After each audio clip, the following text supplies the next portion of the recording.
दर्शन news. महिलाओं के सम्मान को सामाजिक व्यवस्था की बुनियादी बताते हुए जेपी विश्वविद्यालय के कुलपति प्रमेंद्र वाजपेयी ने कहा कि जब तक प्राचीन ढर्रे पर महिलाओं के सम्मान को स्थापित नहीं किया जाएगा तब तक समाज को दुरुस्त करना संभव नहीं है। वे माझी के वरेजा उच्च विद्यालय में आयोजित नामकरण समारोह को संबोधित कर रहे थे। उन्होंने कहा कि केवल अधिकार दिलाना पर्याप्त नहीं है, बल्कि महिलाओं को उचित सम्मान दिलाना ही हमारा सर्वोच्च प्राथमिकता होनी चाहिए। समारोह में पटना उच्च न्यायालय के न्यायाधीश डॉक्टर अंशुमान ने कहा कि वर्ष 1936 से अब तक 5 बार महिलाओं के अधिकारों को पुनर्परिभाषित किया जा चुका है तथा अब पुत्र और पुत्री के अधिकार पूरी तरह समान है।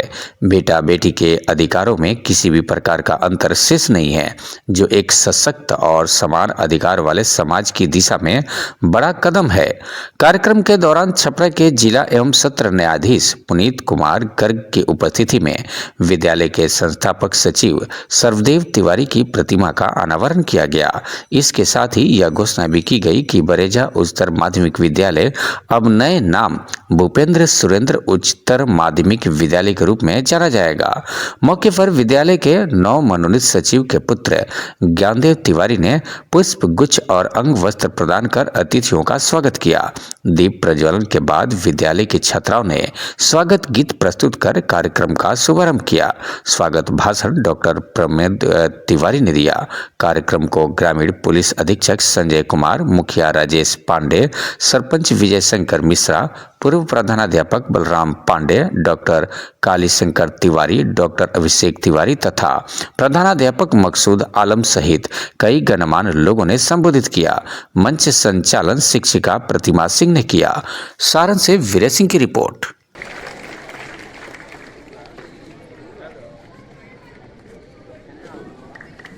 और पुरुष के सामीप्य में आके वो चेतन अवस्था में आ जाती है। ये जो कल्पना है अर्धनारीश्वर की कि पुरुष और स्त्री दोनों सभी चैतन्य में विद्यमान है, इस चैतन्यता का अनुभव करना और इस चैतन्यता को एकात्मता में बदलना, ये महसूस करना, चाहे पुरुष हो, चाहे नारी हो, चाहे पेड़ हो, चाहे पौधे हो, कण कण में वो चैतन्य व्याप्त है, जिसको आप कुछ भी नाम दें, जिसके कारण सृष्टि चलती है। और इस सृष्टि के चलने में जो 9 गुण होते हैं, उनमें से 4 गुण केवल और केवल नारीत्व होता है। उन गुणों के बिना आप पूर्ण नहीं हो सकते। इसलिए निश्चित रूप से आपने व्यवहारिक जगत की बात की है। व्यवहार के क्षेत्र में नारियों का आगे आना बहुत आवश्यक है। ये बहुत गर्व की बात है हम सबके लिए कि बिहार में शिक्षा में बच्चियों का परसेंटेज बच्चों से ज्यादा है। और जहां मैं काम करता हूं उच्च शिक्षा में, हमारे यहां तो कहीं कहीं 80% एनरोलमेंट बच्चियों का है। बिहार सरकार ने, जैसा आप सब जानते हैं, पूरे देश में एकमात्र सरकार है जिसने ये संकल्प लिया है कि बिहार की बच्चियों को पढ़ने के, गढ़ने के और आगे बढ़ने के जो भी अवसर संभव हैं वो दिए जाएंगे। आप सब जानते हैं कि कन्या उत्थान के नाम पर जो बच्चियां आगे बढ़ती हैं उनको हाई स्कूल में 11,000 रुपए, जब वो 10+2 पास हो जाती हैं तो 21,000 रुपए, और जब वो स्नातक हो जाती हैं तो नगद 51,000 रुपए उनके डायरेक्ट खाते में आता है। वो इसलिए आता है ताकि वो आत्मनिर्भर रहे आर्थिक रूप से और जो भी अपने सपने हैं उन सपनों को पूरा कर सके। बरेजा गांव के सारे नागरिक जो यहाँ उपस्थित हैं, इस महाविद्यालय के शिक्षक शिक्षिकाएं, खासकर विद्यार्थी, मैं आपके धैर्य की सराहना करता हूं कि सुबह से अभी स्कूल बंद होने का समय है, आप धैर्यपूर्वक बैठे हैं। इस आयोजन में कानून से संबंधित व्यक्ति होने के नाते मैं कुछ कानूनी पहलू पर ही आपसे बात करूंगा। और चूंकि बिटियां बैठी हैं तो मैं उनके अधिकार की बात करूंगा, बिटिया का अधिकार कल और बिटिया का अधिकार आज। मैं संस्कृत के उस श्लोक से आपके अधिकार के बारे में चर्चा करना चाहता हूं और आप अपने अधिकार के बारे में जानें कि भारतवर्ष में जो बिटियाओं का अधिकार है, फीमेल्स का अधिकार है, उस अधिकार को कुछ भाग में इस तरह बांटा गया। अधिकार 1936 के पहले, अधिकार 1936 से लेकर 1956 के बीच, अधिकार 1956 से 2005 और अधिकार 2005 से 2019 और अधिकार 19-20 के बाद। जो अधिकार भारतीय बच्चियों, भारतीय महिलाओं को थे, वो संस्कृत के एक छोटे श्लोक में निहित हैं। अध्यग्नि अध्यवहनिक दत्तम प्रीति कर्मणि भ्रातृ मातृ पितृ स्त्रिय धनम स्त्री धनम।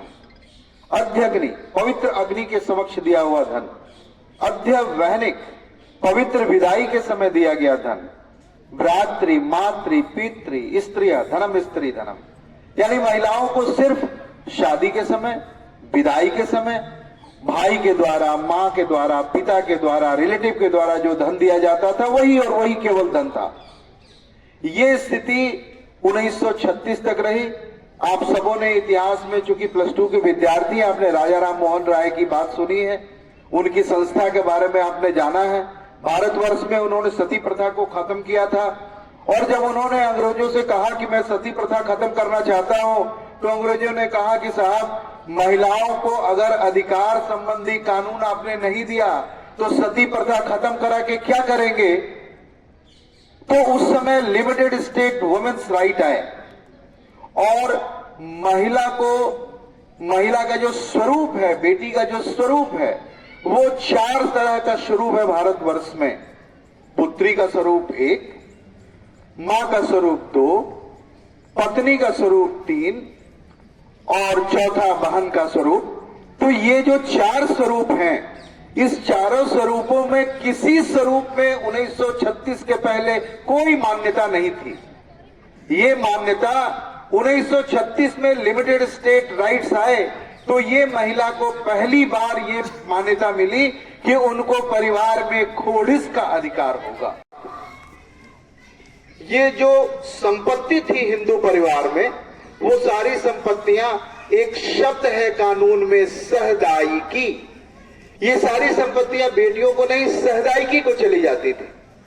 लेकिन जब 1956 में कानून आया तो बेटियों को अधिकार मिले, मां के रूप में, पत्नी के रूप में, बेटी के रूप में, लेकिन तीनों रूप में उसे पूर्ण अधिकार तो मिले, लेकिन वो अधिकार उसे मिले केवल और केवल बेटी के रूप में पिता की मृत्यु के बाद, मां के रूप में बेटे की मृत्यु के बाद, पत्नी के रूप में पति की मृत्यु के बाद। और 1956 से लेकर यही स्थिति 2005 तक बनी रही। 2005 में कानून में फिर से बदलाव आया और उस बदलाव ने जो मां का अधिकार था, जो पत्नी का अधिकार था, उसको तो नहीं बदला, लेकिन बेटी के अधिकार को पूरी तरह बदल दिया। लेकिन माननीय सर्वोच्च न्यायालय और उच्च न्यायालय के आदेश ने उसमें एक शर्त रख दी। वो शर्त ये रखी गई कि यदि उस तिथि को, जिस तिथि को ये कानून लागू हुआ, अगर उस तिथि को परिवार में बंटवारा हो चुका है तो बेटी को अधिकार नहीं मिलेगा, लेकिन अगर बंटवारा नहीं हुआ तभी उसको अधिकार मिलेगा। लेकिन ये माननीय न्यायालय, सर्वोच्च न्यायालय के जो निर्णय थे, उच्च न्यायालय के निर्णय थे, ये निर्णय बाद में आकर धीरे धीरे शिथिल हुए और 2019-20 में विनीता कुमारी बनाम राकेश कुमार के केस में, नेट पर सारे जजमेंट्स अवेलेबल है, आप चाहे तो पढ़ भी सकते हैं। उस जजमेंट में यह हुआ कि आज के उस जजमेंट ने भारतीय बेटियों को, अब सब बेटियां बैठी हैं, आज के डेट में कानूनन बेटा और बेटी का फर्क खत्म हो चुका है।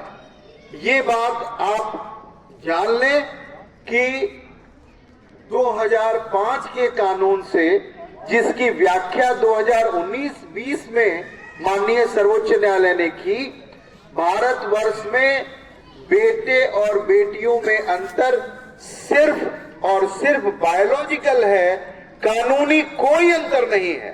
आप घर के बेटे हैं और मुझे खुशी है कि आप सब इतनी भारी संख्या में उपस्थित हैं, और इससे अच्छा अवसर मेरे लिए हो नहीं सकता कि मैं आपके अधिकार के बारे में आपको बताऊं।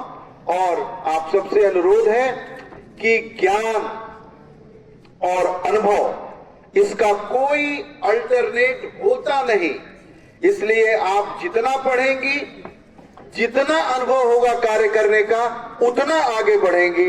इसी बात के साथ मैं विराम देता हूं। धन्यवाद।